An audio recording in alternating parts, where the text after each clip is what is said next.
hermanas que estamos, niños que estamos celebrando esta Eucaristía, meditamos en torno a la palabra que Jesús mismo lo ha dicho: ahora anda y haz tú lo mismo. Vamos a tomar esa expresión de Jesús cuando finalice el texto de la palabra de hoy. Por eso, niños y niñas, el próximo domingo van a traer en un dibujo la parábola del buen samaritano. Un dibujo: un muchacho tirado en el suelo, herido, y un señor ayudándole a levantarse. Entonces eso hay que traer el próximo domingo y lo vamos a pegar allá. Al mejor dibujo le vamos a dar un premio en otro domingo. Al mejor dibujo. Bien, meditemos entonces en torno a la palabra de Dios. Anda y haz tú lo mismo. La pregunta creo que siempre es: ¿cómo hacerse prójimo del necesitado? ¿Cómo hacerse prójimo del necesitado? Porque siempre la praxis de misericordia del buen samaritano encontramos y empezamos a discernir la acción de la misericordia del buen samaritano. Nos interpela siempre en cada momento. Yo creo que la pregunta siempre se hace cuando se lee este texto de la palabra: ¿quién es mi prójimo? Y todo el mundo ya responde: ¿quién es el prójimo? ¿Quién es mi prójimo?, le dice aquel hombre, para justificarse. Oiga, fue tramposo, le puso una trampa a Jesús, pero Jesús le puso otra también a él. ¿Quién de los tres tuvo compasión del que estaba en el camino? Y ahí dice el último.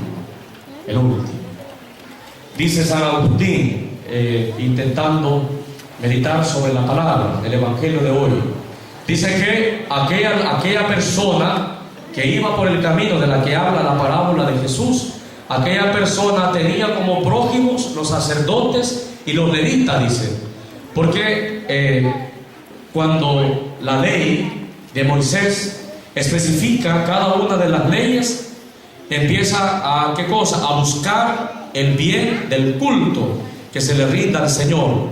Pero también, si lo queremos llevar al Evangelio, los judíos y los samaritanos no podían llevarse bien. No podían, digámoslo así, compartir bien ahí fraternamente, porque los samaritanos eran una secta de los judíos que había surgido. ¿Por qué?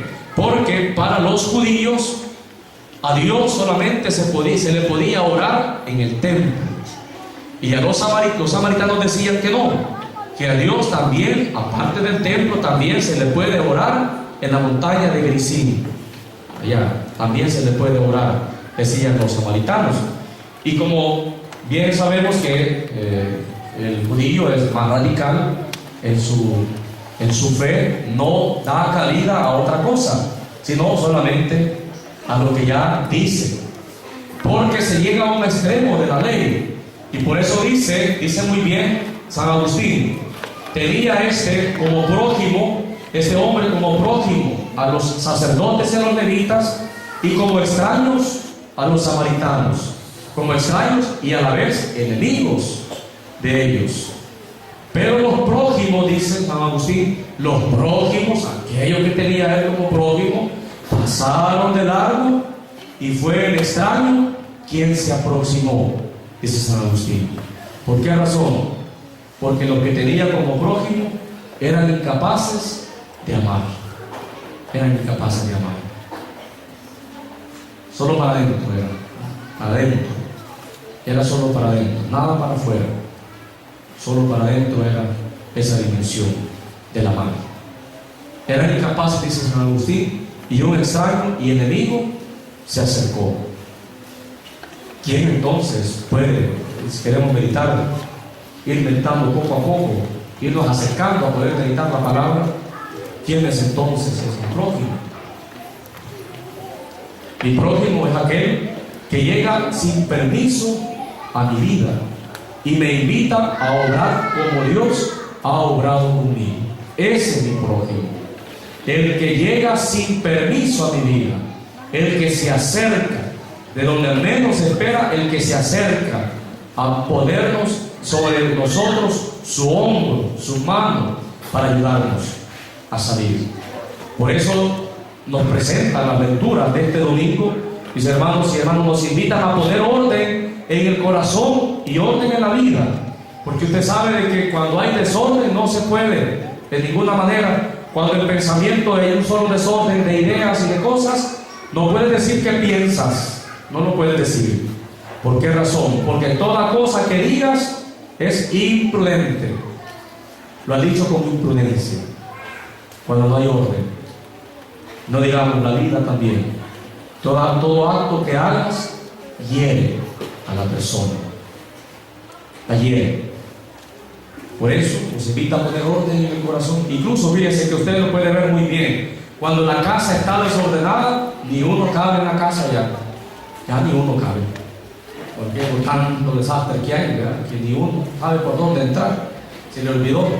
Tiene que hacer un mapa para poder entrar. Vea, hay un desorden. ¿Qué va primero y a qué debemos darle mayor importancia y cuidado? Es lo que podemos empezar todavía preguntándonos para poder llegar a la reflexión de la palabra de Dios. ¿Qué va primero y qué debemos darle mayor importancia y cuidado? ¿A lo superficial o a lo fundamental es la cosa? ¿A lo que en verdad me sirve o a lo que no me sirve? ¿A lo que me permite a mí también desarrollarme como ser humano o aquello que me autodestruye también, que me destruye? Una mente dispersa o un corazón dividido no sabe llegar, no sabe para dónde va. Una mente dispersa no sabe lo que está diciendo, jamás sabe lo que está diciendo.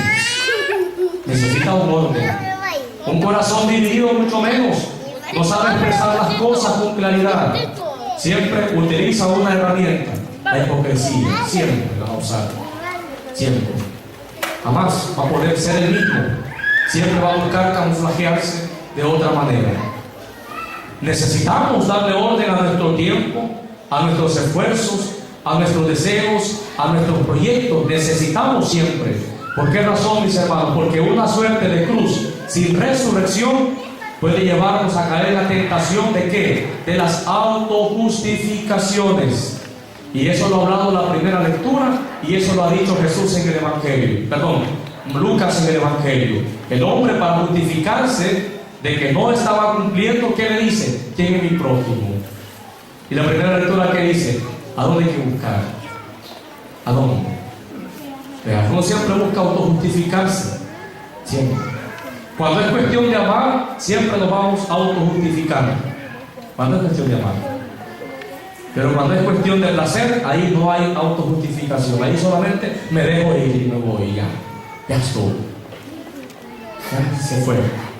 La ley de Dios es vida, entendemos de la palabra. La ley de Dios. ¿Para qué sirven las leyes, hermanos? ¿Para qué sirven las leyes? Para que haya orden y para que haya una sana convivencia entre nosotros. Para eso son las leyes, para una sana convivencia. Bueno, pero si queremos nosotros intentar ver, las leyes de nuestro país son absurdas y burdas a la vez. Son así. ¿Por qué? Ahora hacen una ley, mañana la cambian, pasado la quitan. Así está nuestra situación y no hay un orden ni mucho menos. ¿Por qué razón? Porque la conciencia no está formada de lo que están legislando.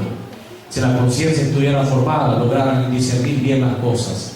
Por eso, hablando de, porque ya vamos a entrar a ver sobre eso, que nos hace ver la primera lectura.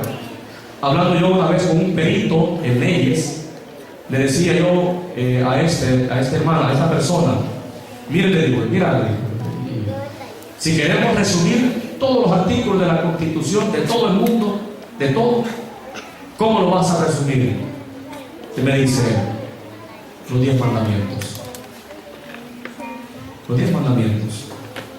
¿Quiere resumir toda la Constitución de la República de todos los países? Los 10 mandamientos. Esto es el resumen. Y ahí hemos bebido, dice.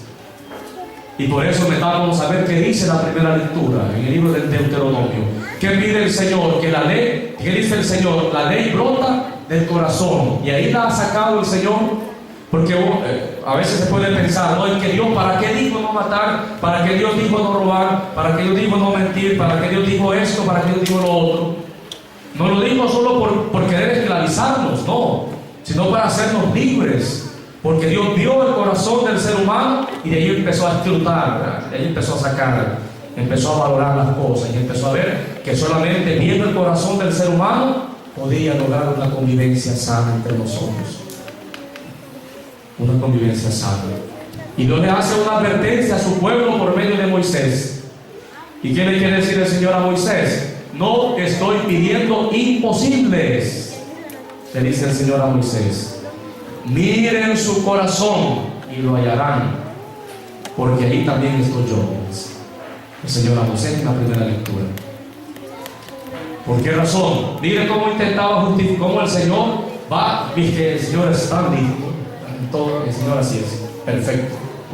Mire, el Señor rodea a Moisés, ¿para qué? Para que no pueda buscar excusas y no pueda buscar justificaciones a lo que el Señor, a la ley del Señor que pone en su corazón. Mire cómo dice, ¿verdad? Estos mandamientos te los doy, no son superiores a tus fuerzas, ni están fuera de tu alcance. Si quieres subir al cielo, no lo vas a hallar, le dice el Señor. Si quieres ir allá, cruzar el mar para traerlos, tampoco. ¿Dónde dice el Señor que están? Al alcance de tu corazón y de tu boca. Así ha dicho, está dentro del corazón. Dentro del corazón. La ley fue dada, pero no para esclavizarnos, ya decíamos.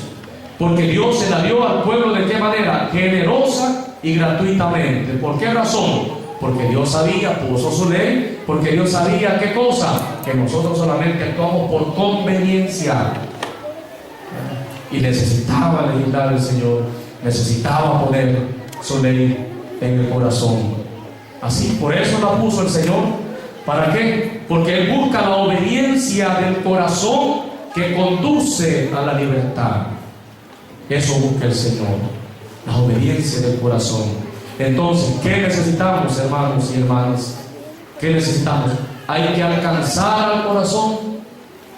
¿Por qué razón? Porque el corazón va acelerado. No digamos la mente, todavía más. El corazón va acelerado. Hay que llegar, dice el Señor, en la primera lectura del Deuteronomio, hay que llegar, dice el Señor, ¿a qué? A la intimidad del ser humano, donde se fraguan sus proyectos y decisiones. Allí, a la intimidad del corazón. Solamente allí. El mandamiento está cerca de ti, en tu boca y en tu corazón, le dice el Señor. Porque la ley brota de ¿dónde, mis hermanos? De lo que somos. ¿El Señor nos va a pedir más de lo que podemos? No. No nos va a pedir más de lo que podemos. San Pablo lo dice también. Jamás seremos probados, dice San Pablo, más allá de nuestras fuerzas. Sí, va a decir San Pablo en una de sus cartas. Jamás seremos probados más allá. Igual también el Señor jamás nos va a pedir, jamás nos va a exigir algo que no lo podamos hacer. ¿Por qué dice el Señor? Porque está en el corazón. Apasionado por la ley del Señor. Así, escuchando qué cosa nos pide, escuchando esa la voz de la conciencia que me abra a mí el camino de libertad. Que me abra a mí ese camino de libertad. Desde el silencio, revisando hacia adentro, pero muy adentro, revisando así. El orden, vean. El orden comienza en el corazón. Por eso San Agustín dice: mi corazón no dejará de estar inquieto hasta que descanse en ti. Dice San Agustín. Jamás lo va a estar. Orden del corazón. La vida, ¿cómo se ordena? Con un corazón. Se ordena ese corazón. ¿Y dónde está la ley? Dice el Señor. En el corazón. Revisa. Para que podamos llegar a la práctica, que ya nos va a decir el Evangelio. Pero que hará falta, dice San Pablo, ver a Cristo. Dice San Pablo, ver a Cristo. ¿Y qué decía la carta a los Colosenses? Cristo es imagen de Dios invisible y el primogénito de toda criatura. El domingo pasado cerramos la carta a los Gálatas, donde San Pablo nos ha meditado mucho sobre la ciencia de la cruz en los Gálatas. Qué bonita esa teología de la ciencia de la cruz que nos ha expuesto San Pablo. Y ahora, todavía tomando alguna resonancia de eso, San Pablo nos está diciendo también, pues, que la cruz se vuelve ese acontecimiento decisivo para la reconciliación y la pacificación universal, marcadas en el mundo. ¿Desde dónde? De lo que marcha la iglesia. ¿Y desde dónde entonces? De Cristo cabeza. Cristo cabeza que reconcilia todo. Cristo cabeza que, dice San Pablo, nos está diciendo ahora, de que Dios, cuando crea todas las cosas, lo hace ¿de qué manera? Viendo a su Hijo, dice San Pablo. Cristo, bien contemplando a su Hijo, crea todo de una manera extraordinaria. Crea todas las cosas del Señor. ¿Por qué razón? Enamorado de lo que está haciendo el Señor. Dios lo contempla complacido a su Hijo para realizarlo todo. Por eso la vida fundada en Cristo necesita un cimiento, una solidez. Él, solamente Él, solamente Él. El corazón necesita, el corazón, para, vea, si queremos, decimos que queremos ordenar la propia vida, el corazón necesita, ¿qué cosa? Un perfil. Y eso lo ofrece Cristo, dice San Pablo. Cristo, imagen de todo. Cristo nada más. Solamente Él, dice Pablo, nos ayuda ya a qué cosa? A ubicar las cosas en su lugar. Visto así, entonces, veamos y preguntémonos ya. Vayamos a la práctica que nos pone el Evangelio. ¿A quién debemos amar entonces? ¿A quién debemos amar? ¿Solo a la esposa? ¿Solo al esposo? ¿Solo a los hijos? ¿Solo a los vecinos? ¿Solo a los amigos? ¿Solo a los que son de mi familia? ¿A quién debemos amar? ¿A quién? Entonces debemos amar. El legalista que se acerca a Jesús, porque era un hombre de ley, el que se acercó a Jesús, un maestro de la ley, dice el Evangelio, conocía la ley y sabía de que la única función de la ley era o aprisionar o liberar. Sabía uno, él eso sabía muy bien el legalista. Cumpliste, paga. No cumpliste, cumpliste, vete. No cumpliste, paga. Así es la función del legalista. Y decimos que las leyes no están para esclavizar. Las leyes para qué están? Para el orden, la armonía, la sana convivencia. Para eso están. El legalista sabe mirar más allá de los intereses cotidianos. ¿Por qué? Porque sabe de que la vida no termina con la muerte, que su existencia está destinada a una vida eterna. Por eso detrás, hermanos y hermanas, niños, detrás de esta gran inquietud hay un gran sentido de responsabilidad que encuentra este hombre. Claro, la ley nos hace responsables, pero ¿de qué manera la ley nos hace responsables? Bajo presión. Bajo presión. Así va la ley, bajo presión. Le decía yo hace unos días a los seminaristas, a un seminarista le decía yo, en el seminario San José de la Montaña, cuando uno entra el primer día, le entregan el reglamento del seminario. ¿Cuántas veces leía yo en el año el reglamento? Una sola vez, la vez que lo leía el padre que nos lo estaba explicando. Y ahí no más. ¿Por qué razón? Porque todo es por sentido común, como dice el Señor, todo está aquí. Todo está aquí. El legalista va buscando eso, con gran sentido de responsabilidad, respuesta a su inquietud. Por eso entre Jesús y el legalista vemos que es absolutamente necesario amar a Dios y al prójimo en la vida presente. Y mire, él mismo lo dijo, el mismo legalista lo dijo: amar a Dios con todo tu corazón, con toda tu mente, con todo tu ser y todo lo demás, y a tu prójimo como a ti mismo. El legalista lo dijo, estaba la ley, estaba presente ahí. Entonces, ¿quién hace parte del grupo de personas a quienes debo de amar como a mí mismo entonces, hermanos? ¿Qué grupo de personas son? ¿Solo los míos? ¿O a quiénes, pues? ¿A quiénes debo de amar como a mí mismo? Como dice el profeta Joel, no hagas a nadie lo que no quieras que te hagan, dice el profeta Joel. ¿Qué me pide Jesús? Amar. Mire, uno a veces puede decir, es que yo voy saliendo de una y ya voy a otra y no sé qué mal hecho, ¿verdad?, en esta vida para estar pagándola. Mucho. Lo que pasa es que no te acuerdas en ese momento de lo que has hecho. Mucho. Pero mire el hombre, el que habla de la parábola del buen samaritano, ¿qué pasa con ese hombre? Dice Jesús, ¿qué sucede? Una triple desgracia le pasó. Casi igual que nosotros, ¿verdad? Triple desgracia nos pasa casi siempre.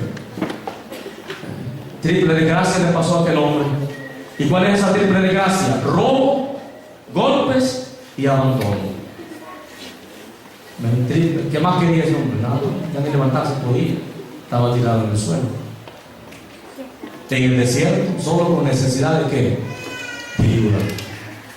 Y aquí, hermanos, comenzamos a ver entonces la realidad del prójimo. ¿Qué necesita entonces el prójimo? ¿Qué necesita el prójimo? Primera acción que uno hace es tal cosa, dice. Sí, pero de eso, ¿qué disciernes de eso que haces? El prójimo no necesita lástima. Y uno lo primero que piensa, que el prójimo necesita lástima. Y el prójimo no necesita lástima. No necesita lástima. ¿Qué necesita el prójimo? Ser amado. Necesita el prójimo. Ser amado. Tirado y levantado. Ya se había resignado a morir ahí. Ya se había resignado a quedar así. Pero mire, la mano tendida de un enemigo, de samaritano. En muchas circunstancias, a nosotros nos pasa también. En muchas circunstancias, de quien menos esperamos es quien nos ayuda. Del que más he criticado, el que más me ha hablado, es el que me está ayudando. Después me da su mano para sacarme de donde estoy. Pero me llamaba la atención algo que yo escuchaba, estaba leyendo en un comentario que decía, un comentario actual sobre el Evangelio, y decía ahí de que el peligro en el que podemos caer ahora es un miedo a la complicidad. Eso es un miedo. ¿A quién no voy a acercar? Me van a echar la culpa a mí, me van a meter preso y voy a meterme en el río. Pero ¿qué te está pidiendo el que está herido ahí? Amor está pidiendo, no lástima. A veces uno se conforma y uno dice, pobrecito, dice, pobrecito. Y hasta empieza a llorar usted, pobrecito. Esa es lástima. Ayuda mejor que tener lo que necesita. No pide tu lástima.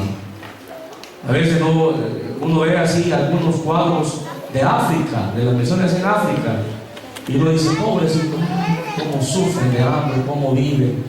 Es que no están pidiendo lástima, están pidiendo ayuda, que no es lástima. Ayuda es diferente a la lástima.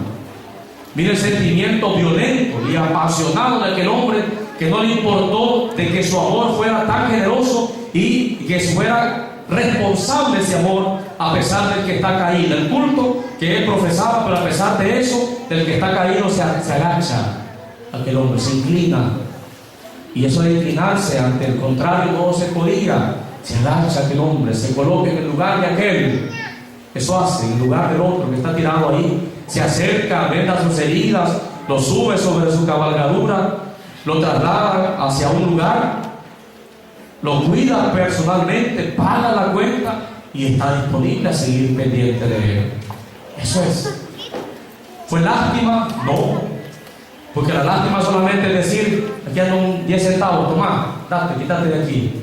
No, no es así. No es así. Eso es lástima.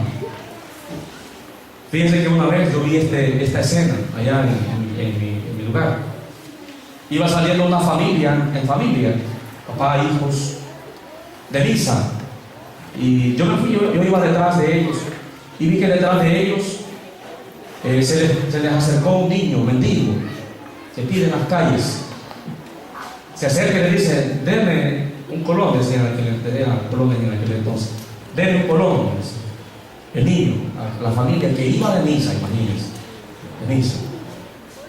Se va, no tenemos, mandamos nada ya vamos para la casa, no tenemos nada. De veras que tienen, no mandamos. Pero el niño siempre se fue detrás de ellos, pidiéndoles todavía. Y sucede que con esta familia iba un niño pequeño. Y de repente el niño empezó a llorar que quería un sorbete. Empezó a llorar y a llorar fuerte. El niño que desesperado que quería un sorbete. Y como lo compraban, ni le querían dar al niño, ya le iban a dar al cipote. No, así. Lloraba aquel niño, que no tenemos. Espérate, no tenemos. ¿Cómo te lo vamos a comprar? No hay, no podemos comprarte nada. Le decían los papás al niño que lloraba. Y como el niño iba ahí a la par de ellos siempre, ¿sabe? Dice el niño, ¿de veras no tiene para comprarle el sorbete al niño? No lo tenemos, no tenemos. Tómelo. A mí me dieron ya ratito, se lo voy a dar para que le compre el sorbete a ese niño. Eso es ayuda, no es lástima. Una vez piensa que eso, el prójimo me pide lástima y no me está pidiendo lástima, porque así estamos dañando y ofendiendo a Dios. 3 momentos tiene la ayuda: asistencia inmediata, el auxilio más de fondo y la responsabilidad permanente. El que va a ayudar no espera que le digan, no espera que le digan el que va a ayudar. Se va. ¿Por qué razón? Porque eso es hacerse prójimo. Eso es hacerse prójimo. Porque le está viendo el corazón, no le está viendo la apariencia en que está. Le está viendo el corazón. El necesitado siempre es el lugar donde tengo que estar amando. Aquel. Yo me vuelvo prójimo porque también el otro está próximo a mí. Alabado sea Jesucristo, hermanos.